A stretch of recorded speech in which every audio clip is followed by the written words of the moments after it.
Good morning. আজ বুধবার আর এখন সকালেই 6:45 মতো বাজে। এইমাত্র ঘুম থেকে উঠলাম।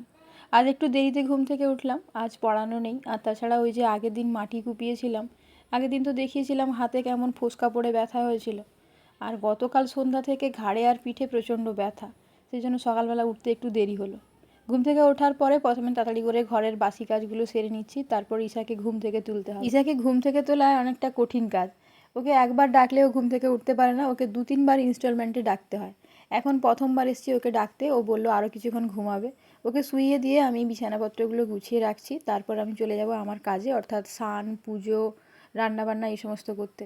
আর এই সমস্ত করে এসে দেখি ঈশা এখন ঘুম থেকে উঠেছে, এখন সকাল 8টা মতো বাজে। ও প্রথমে গরম জল খাবে, তারপর ব্রাশ করবে, স্নান করবে, একটু পড়াশোনা করবে।